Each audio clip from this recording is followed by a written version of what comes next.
हर हर महादेव। नमस्कार मित्रों, स्वागत है आपका अपने चैनल गुरुवाणी में। आज के इस वीडियो में हम सुनेंगे हरितालिका तीज की व्रत कथा। भाद्रपद मास के शुक्ल पक्ष की तृतीया तिथि को हरितालिका तीज का व्रत रखा जाता है।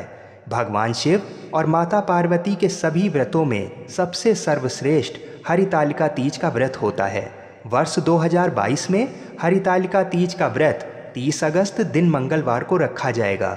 इस दिन भगवान गणेश और भगवान शंकर पार्वती जी की पूजा करने से, व्रत रखने से और अगर व्रत ना भी रख पाएँ तो कथा सुनने मात्र से सभी प्रकार के सुख समृद्धि की प्राप्ति होती है। सुहागिन स्त्रियां 24 घंटे का निर्जला उपवास अखंड सौभाग्य की प्राप्ति के लिए रखती हैं और जिन कन्याओं का विवाह नहीं हुआ है वे भी उत्तम वर की प्राप्ति के लिए ये व्रत रखती हैं। तो आइए सच्ची श्रद्धा से भगवान गणेश और शंकर पार्वती जी का ध्यान करते हुए और हाथों में पुष्प लेकर हरितालिका तीज व्रत की कथा को सुनते हैं।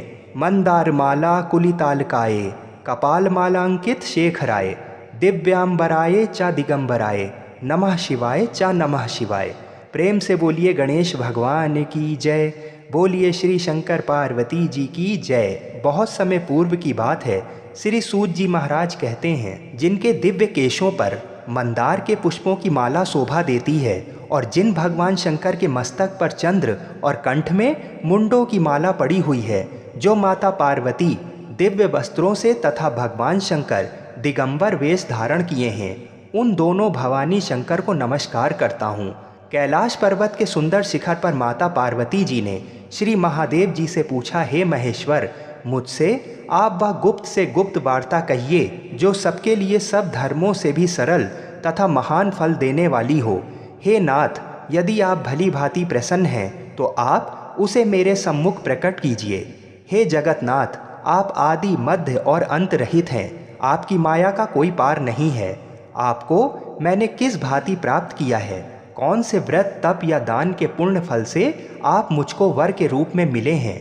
श्री महादेव जी बोले, हे देवी, ये सुन, मैं तेरे सम्मुख उस व्रत को कहता हूँ जो परम गुप्त है। जैसे तारा गणों में चंद्रमा और ग्रहों में सूर्य, वर्णों में ब्राह्मण, देवताओं में गंगा, पुराणों में महाभारत, वेदों में साम और इंद्रियों में मन श्रेष्ठ है, वैसे ही पुराण और वेद सब में इसका वर्णन आया है, जिसके प्रभाव से तुमको मेरा आधा आसन प्राप्त हुआ है। हे प्रिय, उसी का मैं तुमसे वर्णन करता हूँ। सुनो, भादो मास के शुक्ल पक्ष की हस्त नक्षत्र संयुक्त तृतीया के दिन इस व्रत का अनुष्ठान मात्र करने से सब पापों का नाश हो जाता है। तुमने पहले हिमालय पर्वत पर इसी महान व्रत को किया जो मैं तुम्हें सुनाता हूँ।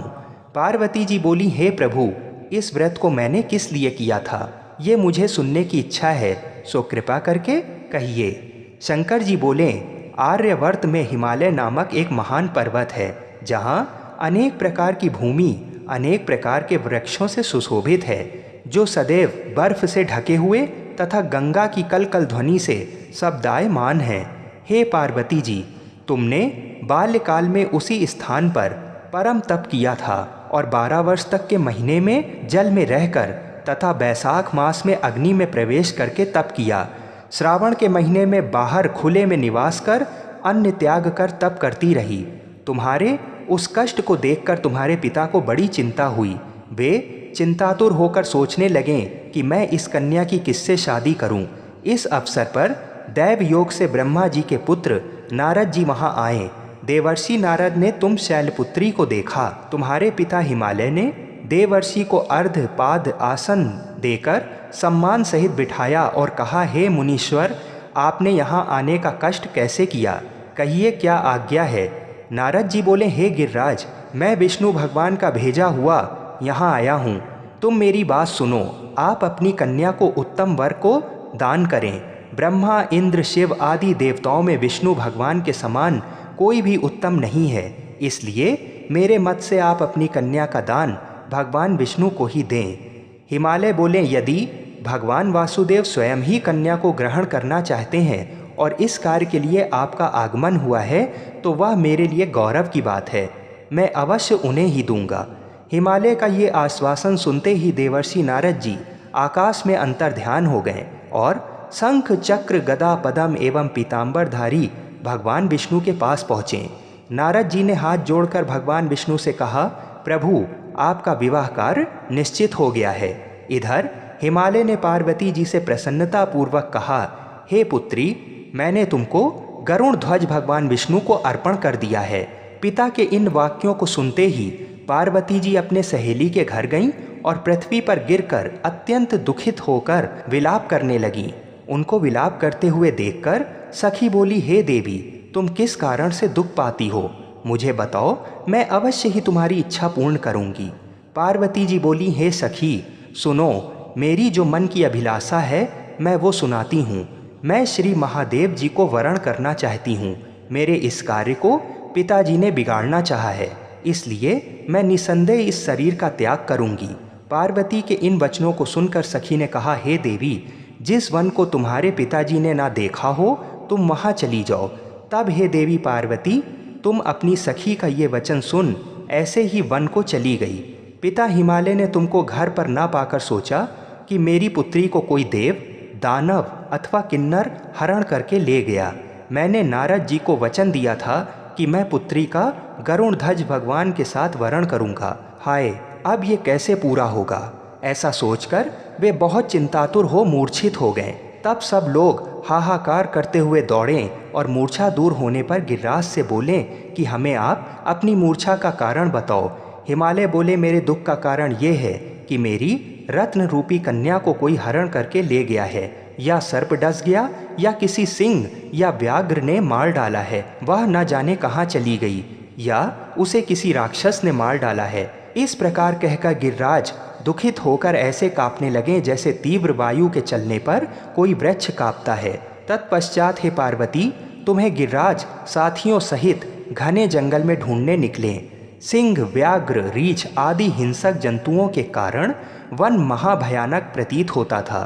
तुम भी सखी के साथ भयानक जंगल में घूमती हुई वन में एक नदी के तट पर एक गुफा में पहुंची। उस गुफा में तुम अपनी सखी के साथ प्रवेश कर गई, जहां तुम अन्न जल का त्याग करके बालू का लिंग बनाकर मेरी आराधना करती रही। उस समय पर भाद्रपद मास की हस्त नक्षत्र युक्त तृतीया के दिन तुमने मेरा विधि विधान से पूजन किया तथा रात्रि को गीत गायन करते हुए जागरण किया। तुम्हारे उस महाव्रत के प्रभाव से मेरा आसन डोलने लगा। मैं उसी स्थान पर आ गया जहाँ तुम और तुम्हारी सखी दोनों थीं। मैंने आकर तुमसे कहा, हे वरानने, मैं तुमसे प्रसन्न हूँ, तुम मुझसे वरदान मांगो। तब तुमने कहा कि हे देव, यदि आप मुझसे प्रसन्न हैं तो आप महादेव जी ही मेरे पति हों। मैं तथास्तु ऐसा कहकर कैलाश पर्वत को चला गया और तुमने प्रभात होते ही मेरे उस बालू की प्रतिमा को नदी में विसर्जित कर दिया। हे शुभे, तुमने वहाँ अपनी सखी सहित व्रत का पारायण किया। इतने में तुम्हारे पिता हिमवान भी तुम्हें ढूंढते ढूंढते उस घने वन में आ पहुँचे। उस समय उन्होंने नदी के तट पर दो कन्याओं को देखा तो ये तुम्हारे पास आ गए और तुम्हें हृदय से लगाकर रोने लगे और बोले, बेटी, तुम इस सिंह, व्याघ्र आदि युक्त घने जंगल में क्यों चली आई? तुमने कहा, हे पिता, मैंने पहले ही अपना शरीर शंकर जी को समर्पित कर दिया था, किंतु आपने इसके विपरीत कार्य किया, इसलिए मैं वन में चली गई। ऐसा सुनकर हिमवान ने तुमसे कहा कि मैं तुम्हारी इच्छा के विरुद्ध ये कार्य नहीं करूँगा। तब वे तुम्हें लेकर घर को आए और तुम्हारा विवाह मेरे साथ कर दिया। हे प्रिय, उसी व्रत के प्रभाव से तुमको मेरा अर्ध आसन प्राप्त हुआ। इस व्रत राज को मैंने अभी तक किसी के सम्मुख वर्णन नहीं किया है। हे देवी, अब मैं तुम्हें ये बताता हूँ कि इस व्रत का ये नाम क्यों पड़ा। तुमको सखी हरण करके ले गई थी, इसलिए हरतालिका नाम पड़ा। पार्वती जी बोली, हे स्वामी, आपने इस व्रतराज का नाम तो बता दिया, किंतु मुझे इसकी विधि एवं फल भी बताइए। इसके करने से किस फल की प्राप्ति होती है? तब भगवान शंकर जी बोले, इस स्त्री जाति के अति उत्तम व्रत की विधि सुनिए। सौभाग्य की इच्छा रखने वाली स्त्रियां इस व्रत को विधि पूर्वक करें। केले के खम्भों से मंडप बनाकर उसे वंदनवारों से सुशोभित करें। उसमें विविध रंगों के उत्तम रेशमी वस्त्रों की चांदनी ऊपर तान दें। चंदन आदि सुगंधित द्रव्यों का लेपन करके स्त्रियां एकत्र हों। शंख, भेरी, मृदंग आदि बजावें। विधि पूर्वक मंगलाचार करके श्री गौरी शंकर की बालू निर्मित प्रतिमा स्थापित करें। फिर भगवान शिव पार्वती जी का गंध धूप पुष्प आदि से विधि पूर्वक पूजन करें। अनेकों नैवेद्यों का भोग लगावें और रात्रि को जागरण करें। नारियल, सुपारी, नींबू, लौंग, अनार, नारंगी आदि ऋतु फलों तथा फूलों को एकत्रित करके धूप दीप आदि से पूजन करके कहें, हे कल्याण स्वरूप शिव, हे मंगल रूप शिव, हे मंगल रूप महेश्वरी, हे शिवे, सब कामनाओं को देने वाली देवी, कल्याण रूप तुम्हें नमस्कार है। कल्याण स्वरूप माता पार्वती, हम तुम्हें नमस्कार करते हैं। भगवान शंकर जी को सदैव नमस्कार करते हैं। हे ब्रह्म रूपिणी जगत का पालन करने वाली माँ, आपको नमस्कार है। हे सिंह वाहिनी, मैं सांसारिक भय से व्याकुल हूँ, तुम मेरी रक्षा करो। हे महेश्वरी, मैंने इसी अभिलाषा से आपका पूजन किया है। हे पार्वती माता, आप मेरे ऊपर प्रसन्न होकर मुझे सुख और सौभाग्य प्रदान कीजिए। इस प्रकार के शब्दों द्वारा उमा सहित शंकर जी का पूजन करें। विधि पूर्वक कथा सुनकर गौ, वस्त्र, आभूषण आदि ब्राह्मणों को दान करें। इस प्रकार से व्रत करने वाले के सब पाप नष्ट हो जाते हैं।